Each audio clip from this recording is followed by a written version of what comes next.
Hello, my name is Sean Williams, and I am the Associate Professor of Political Science, Elite Professor of Political Science at Campbellsville University.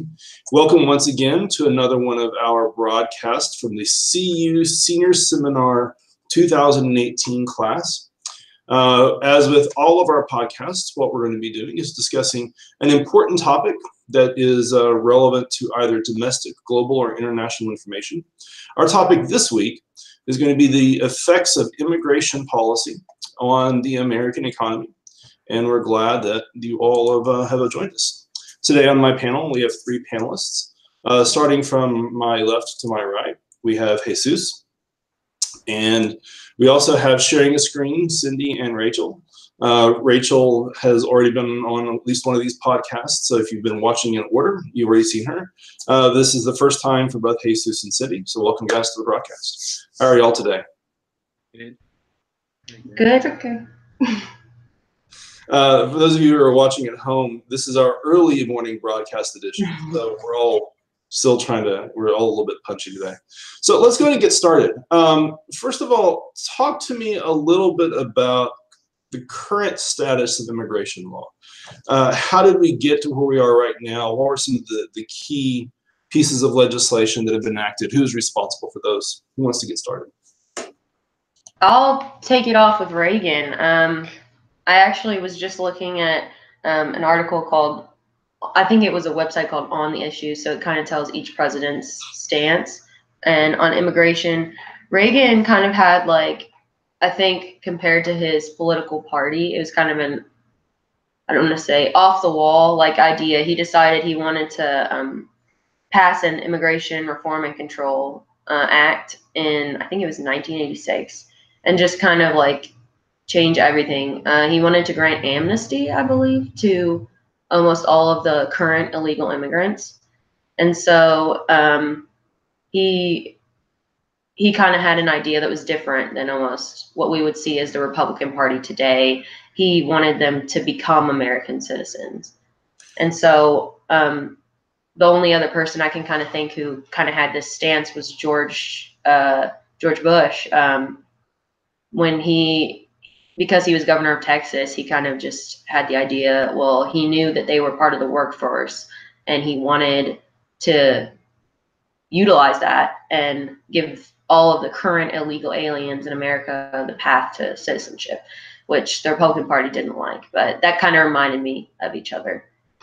You use the term amnesty. What does amnesty mean? That's one of those concepts that comes up a lot, even in the current discussion.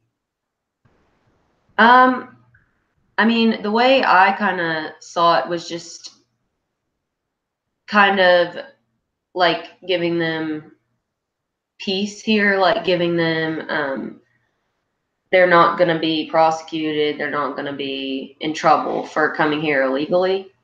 But I don't currently know the all-encompassing definition of that, but I can get on that. Anybody else want to tackle that? Whenever we say amnesty, what are we talking about?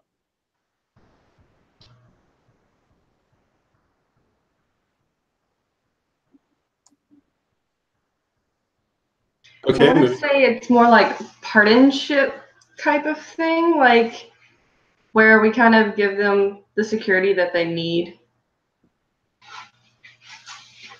So that's a little bit about where Ronald Reagan is. What contributions did Obama make to immigration policy? How is he controversial, and why did Republicans seem to be so dissatisfied with his approach?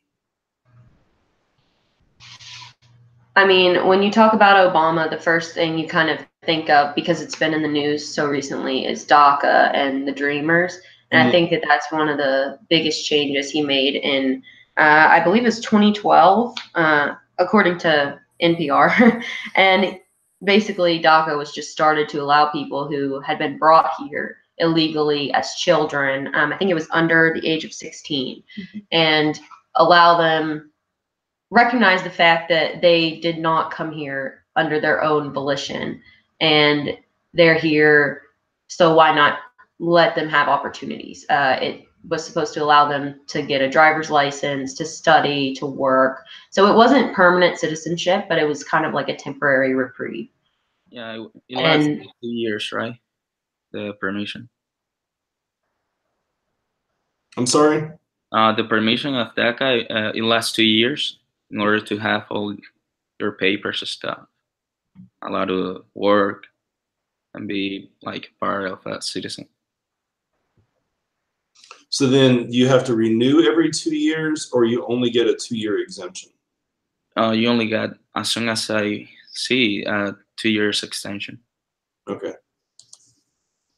So you had mentioned with DACA that DACA applied to people who came here illegally.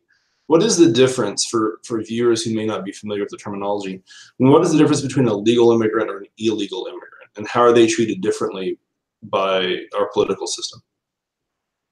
Can you repeat the last two? Illegal what? Yeah, what is the difference between an illegal immigrant or a legal immigrant, and how are they treated differently within our system? I'm gonna put an example as me, like I'm legal here because I have the permission to study here. I had to do a process, take my visa and stuff. And illegal is like you're coming here, you cross the border and stuff. And I mean, you don't have permission to be here. You don't know, no one has a record of you. Like if you do something against the law back home, you don't have something to control this person. So this person is doesn't exist in this country, in this law. So you can control them, I guess. Building off of what Jesus said, I agree. Like illegal is just the only difference is papers in America anyway. I feel like that's one of the biggest things that people see. I mean, obviously there's a lot of different nuances, but like he said, there's just no record of you. You're just undocumented. So this brings us to, I guess, where we are today. When Donald Trump ran for president, he ran with immigration and immigration law, with international trade and international exchange as being at the forefront of his platform. So what exactly is Donald Trump proposing to do? What is Donald Trump trying to do? And so we can understand maybe what the effect of his policies are or will be on the economy. Well, everyone knows that Trump ran on like a very strict kind of, I guess you could say, anti-illegal immigrant platform.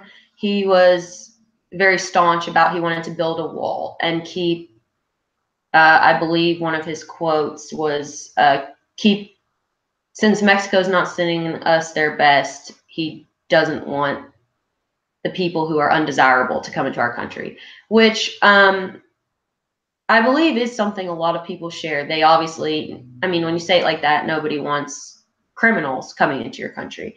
Some of the other things he's been trying to do are things like ending DACA, like we were just mentioning. And I think he wanted to do like enhancing the enforcement, like a lot more border patrol, besides building the wall, send more money to ICE, allow them, I think, more leeway, kind of. And he also wanted, I mean, from what I've been hearing, it's been harder for people to, especially from certain countries such as like Latin America and places of that nature, to actually obtain legal status, that there's been some obstacles placed and things of that nature. So I think he's kind of just been running on, he's been trying to live up to his running platform and kind of be anti-illegal immigration. As soon as I see Obama, he was trying to deport people, illegal people that just commit crimes in other countries or American country, well, the U.S. Donald Trump is focusing just in illegal people. It doesn't matter if you do anything or not. He just wants to deport them. As soon as I see and what he's doing with ICE, yeah, I see. Yeah. Well, let's take these one at a time and kind of unpack them a little bit, so we can figure out the pros and cons of each. So let's start with the first one that Rachel mentioned, the idea of building the border wall. Cindy, what are some of the pros and cons of building the wall? Would something like a border wall with Mexico actually stem the tide of immigration? What do you think? I don't think it would last at all, actually, just because I know everyone has this, saying or idea of if people want to get into the country, they're going to get in. And it's almost with like gun issue sort of stuff idea. But I mean, the idea is that we would have to pay for it. And that's a few, $1 billion, maybe even more than that. And he was expecting, I think toward the end of his run, he was saying that Mexico was going to pay for it. But Mexico's not going to pay for it because they don't have the money to pay for it. But I mean, I guess to some people it makes sense on having a wall there because walls are meant to either keep people in or keep people out. Which one he was really going for, I don't think we actually know. What about the rest of you guys? What do you think? Pros and cons of the wall. Do you think it would work? Or as Cindy suggests, do you think that it's just kind of a futile effort? It's like Cindy said, if you want to be here, you're just gonna find a way to be here. So it's gonna be a waste of money. I saw that Trump asked to the president of Mexico to pay for the wall, and he says like, "Oh, I'm not gonna pay for that." So, I mean, you just have to have more control. It's gonna be something. I don't want to say the word, but it's not gonna work. If you want to be here, you're just gonna be here, whatever. So what about the idea of ending DACA? I mean, we have these people who are here illegally. What could possibly be bad with taking people who are here illegally and exporting them, sending them back to wherever it was they came from? Well, at this point, they don't know any better. They don't know any different. They've pretty much, most of them anyway, have pretty much been raised here their entire lives. And I can't imagine being sent back to a country where that might be my ethnicity, but that doesn't necessarily mean that that's what I know. I think a big problem with it is also the fact that these are people who have been working, they have been studying. I mean, it's extremely hard. It's not like they just hand out DACA. It goes to people who have filed for it and have proven that, I mean, they want to succeed in America. And I think that getting rid of people like that, I mean, those are people who are contributing to society. And I mean, in any sense of the word, they're just as American as anyone else, except they just don't have that citizenship. Yeah, I guess that's one of the problems with having a nationality that's defined as an ideal. How do we know who's American if you can be American simply because you agree with us or believe what we believe? So the last one that the last policy proposal that Rachel mentioned was the changes in ICE and how ICE is doing its job. So let's start off. What exactly is ICE? What does ICE stand for, and what is its responsibility as it relates to immigration? It's Immigration Customs Enforcement. So what do they do? Oh, sorry. Jesus, were you talking? No, I wasn't. Oh, okay. They kind of just, I mean, they kind of do everything when it comes to borders and custom control. So they try to control who's entering the country, what is entering the country. I think they also do a lot of trade regulation, like just enforcing what's allowed into America. So they just kind of do exactly what it suggests. They just control the border. So yeah. Go ahead, Jesus. It was created after the September 11 attacks. It just was to like I said, take away people who commit crimes in America. Obama, that was like his prior target. Like, hey, if you do some crime in here, you just have to leave. If you are not legal here. But then like Trump did it like, hey, if you are just illegal, you have to leave. Doesn't matter if you do or I don't know, or eating anything. You just have to leave because you don't have your papers in here. So the border is more like extremely with that. Doesn't matter. How are we funding ICE? Is the funding for ICE been fairly consistent over the last 10, 20 years under the Obama administration, the Trump administration. It sounds like if you're going to step up deportations under Obama and then double that again under Trump, you're going to need more revenue. Is that fair? Per what Marshall was saying in his blog, he referencing the website CU 2018 and the blogs, Marshall actually talked about how Border Patrol, they've increased, I believe it was from 2003 to 2015, I think were the most recent numbers. It went from $1.5 billion to $3.8 billion. So, I mean, the budget for ICE is massive. On their own website, which I looked up, they actually referenced $5.7 billion as their most recent reporting budget. And Marshall mentioned that it cost $10,854 for deportation, as well as there was about 240,000 deportations a year. So, I mean, ICE is a huge money-making, or not money-making, money-losing scenario. I mean, there's tons of money being pumped into it. And as you mentioned, with the deportations only growing, since the most recent stats that Marshall was able to find were 2016, I can only imagine what that number is now.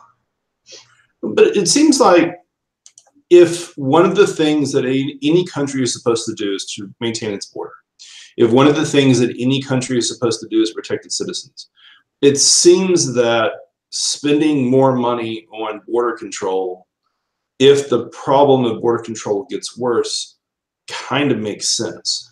Are there any objections or any concerns with increasing the budget for ICE? I think that, as you mentioned, it sounds logical. Protecting citizens and border security is important to any sort of nation. But I guess it depends on what the money is allocated for, because ICE was recently, they're still under fire because of the whole separating families at the border that came about in the news. And I mean, I believe that this has been happening for years before Trump, so you cannot solely blame him. But it kind of really came out that they had not only were they separating families, but now there was an actual policy, and the children were put in what were referred to as cages. And I think that when you see ICE money going to this, you're saying, how does this protect citizens? I'm not scared of children, and I don't believe that they need to be put in cages away from their parents. So I think spending money to protect your borders is obviously logical, but when you look at how that money is spent is where I think people have the breakdown. But it's not just about public safety either, right? One of the concerns that many people have with immigration is the impact that having immigrants in our country has on our labor markets, on the budgets of state and local governments. Are we seeing, or should we expect to see, an economic benefit from Trump's efforts to continue or increase deportations? What does the evidence suggest?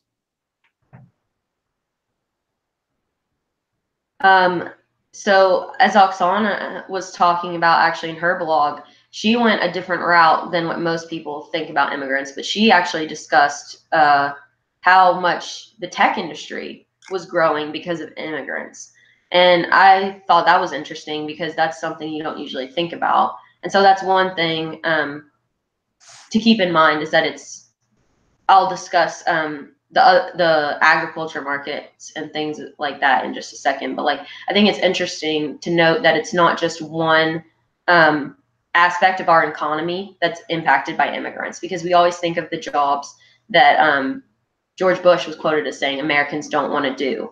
And since Trump's efforts, we have seen, I believe, some decreasing in the fruit production down in Florida and things of that nature, because there's just not enough people coming to do these jobs like there were, and farmers are having a problem because, as George Bush said, Americans don't want to get paid $5 an hour to work all day in the heat. And we've been seeing some decrease in those markets thanks to his efforts. And I just think it's important, even as Oksana said, to not just think of those jobs, but we've seen that currently it's been an issue, and our jobs or our economy has actually been struggling without an influx of immigrants. And if that keeps up, the trend stays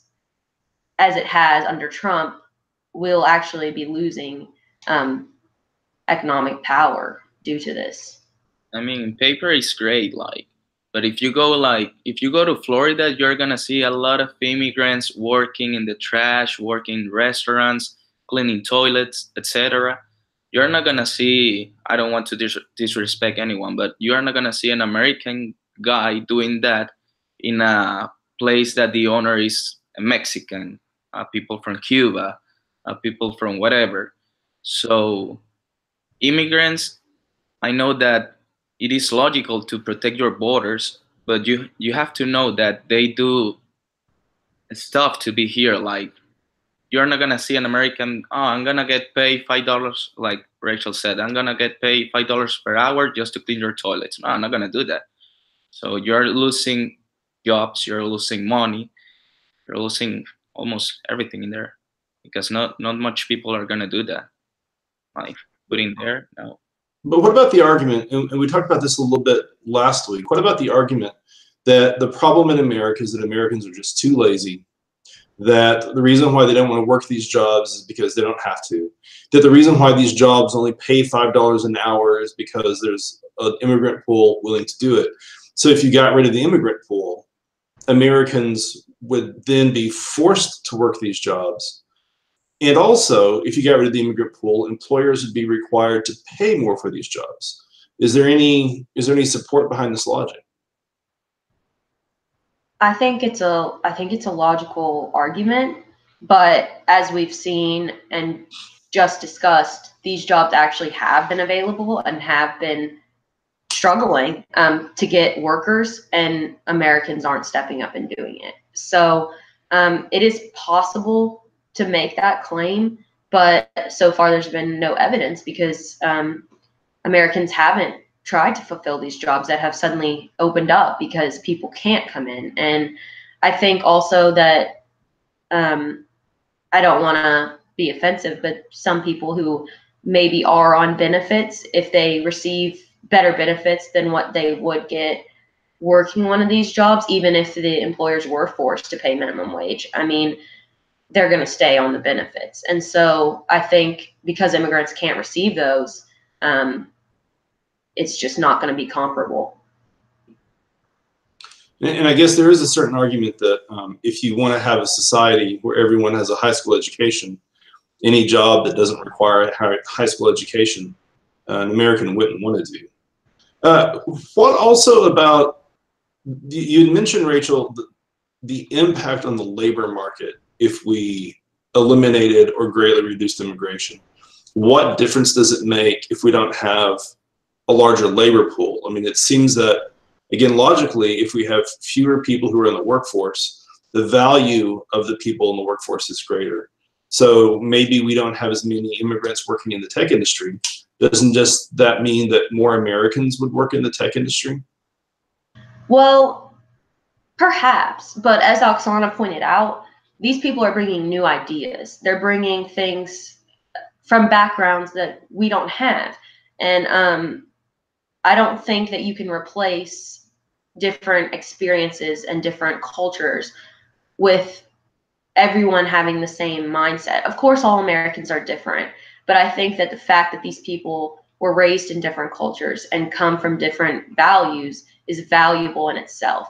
And the fact that they're teaching us things, and the power of us combining with them is creating things that are just booming. I also saw Oksana referencing the fact that some cities were losing Americans, so they're moving out, and then immigrants are moving in. So the economy is staying strong in these cities that would otherwise be deserted. I don't think that you can replace the value of something that kind of is what we think makes America great, a melting pot. People who all have different experiences, and there's just no way to replace that kind of knowledge of coming from a different place and working for something differently than the way we may have worked for it. Cindy, what do you think? I think it's a valid point to think about. But I mean, like Rachel said it all, basically. She's right when we all do have different experiences, because I know I don't think about things the same way that everyone else thinks about things. But I mean, even with like, there's Little Mexico and Chinatown and things like that, where people aren't just a part of like the tech industries or agriculture. They're starting businesses, they're making a life for themselves, they've got their own communities that they can, share with everyone else in America. And I mean, I just think that that's a good thing, because who doesn't like Chinese food? Who doesn't like Mexican food, I mean, that's just, would we have that without them? Probably not.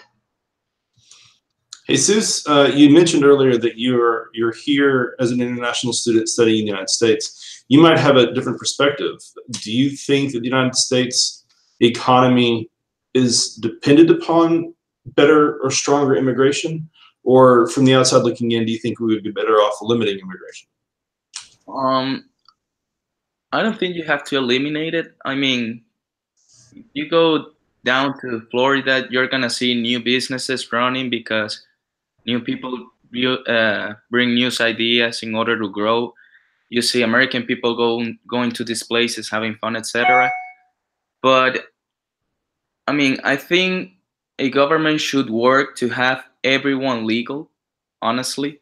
But I think a government also should worry about the business that are running these guys. Like, I mean, these guys, like the owners, because you see the owners hiring people that are not legal in order to not pay insurance and stuff. So instead blaming these guys that come here and work honestly, you should focus on the owners that they prefer illegal people to pay less. That's what I think. It is a fair point. Whenever we are looking at the enforcement of immigration, would it make more sense, rather than targeting the supply of immigrants coming into the country, would it make more sense to target the demand, that any business owner who hires an illegal immigrant should be punished, or their property seized, or some sort of a stiff penalty, that hiring illegals won't be tolerated anymore? Are we seeing any efforts like that? Have you heard any stories of ICE doing a better job at enforcing labor laws in America, or is it almost entirely been how they've been targeting immigrants? Oh, sorry, you go ahead, Jesus. No, I didn't know that. You can go. I actually haven't heard anything about that. It doesn't mean it hasn't happened, but I believe that because a lot of Trump's core voter demographic was, like, for instance, farmers and things of that nature, I think it would probably be a misstep for him to have any sort of target towards them. And so I don't think that if that was happening, it would make news, just because of the way it could be spun. And I don't think that ICE has a prerogative to do that, even though it seems logical. I also think that Americans would like the idea of that, but would not like to see it carried out, because so many things that we actually buy and do would be affected and might be unavailable or more expensive. And so the idea may sound good, but I think ultimately it would just it would cause more issues for the American people. I don't think it would be a popular decision. Coming back to a point that y'all made a second ago, each of you, I think, at various times mentioned the fact that immigrants are starting new businesses essentially at a higher rate than Americans. Do you think this is meaning that American citizens who want to start businesses are being forced out of the market? Or is this Americans are no longer as entrepreneurial as they used to be, whereas new immigrants moving into the country are more willing to take those kinds of risks and those kinds of chances. Which way do you think this is working? I believe that it's actually I don't think that it's forcing Americans out. I think that if you have a business idea and it has the capital and it has the ability to succeed, it will.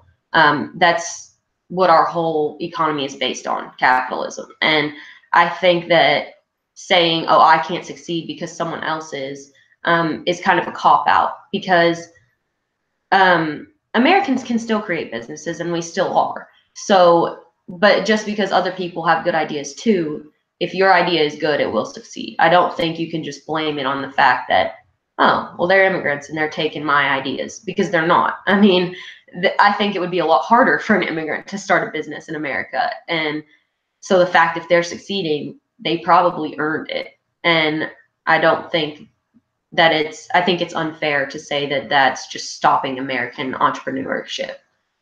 Americans and immigrants on different levels as to where their target audience is for businesses too, because immigrants are more local areas where they know they can get business and people aren't really that too worried about it. Whereas Americans are more like, I want to be famous. I want to be Donald Trump. I want to make money, that sort of thing. So it's more like Americans go for the American populace basically, and immigrants are more just local levels. Yeah, an immigrant come here with the idea of the American dream. Hey, I'm gonna start my own business. I'm gonna running my own place. I think the Americans in here, they already have their own life to live in. So these people come here, hey, I'm gonna work in order to in the future have my own place, my own business. So I think they are like, I don't know, persuading people to start doing that as well. I don't know. Like if you want to have your own business, that's okay. You can do it, because this is the land of the opportunities, I guess. So, final thoughts. I'm just going to go around the table and let each of you guys talk about this for a second.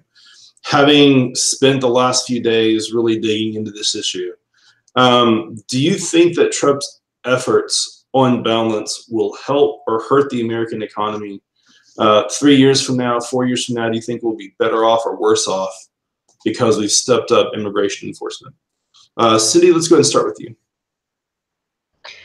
For the American economy, I think it's going to probably be worse, just because of the fact that you are taking away a certain demographic for a labor force where they are starting jobs. They're a big part of businesses where they're cleaning people's sewage out. And I don't think I know of many Americans that will clean people's sewage. So for me, I think I lean more toward it's going to hurt the economy just because of agricultural businesses as well. So that's kind of my stance, I guess. Rachel, how about you?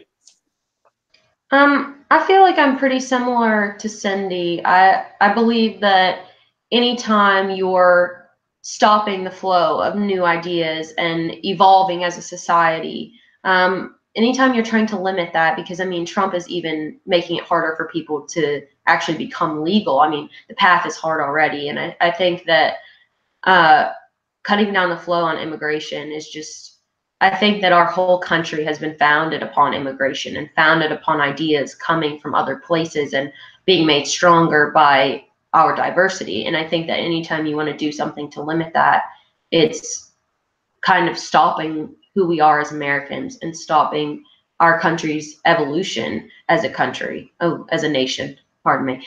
And I think that that's just ultimately going to harm us and harm our economy. Jesus, final thoughts. What do you think? I think it's gonna hurt, because I think these guys are the most guys that do the hard work, and they are the new, I'm not gonna put it like this, but they are the new slave. Like, people like to have immigrants to do what American people can do. like, hey, take my garbage, hey, clean my house, hey, watch my toilets, whatever. So I think it's gonna hurt. Even that people doesn't like the fact to have immigrants, they like the fact that people can have these people to do what they can do or they don't want to do. So, yep. And so I guess at the end of the day, we're either going to have to choose with getting what we want or having fewer people to give it to us. Well, I think we're just about out of time. Thank you, everyone at home who has logged in to watch our broadcast. Please keep in mind that this is only the third of a series of broadcasts over the course of this academic semester. If you would like, you can go and not only check out the broadcast itself, but also read the blogs that we were referring to at cu2018.weebly.com. And we'll be uploading new content every week through the rest of the semester. Thank you, guys, and we hope to see you all next time. Goodbye.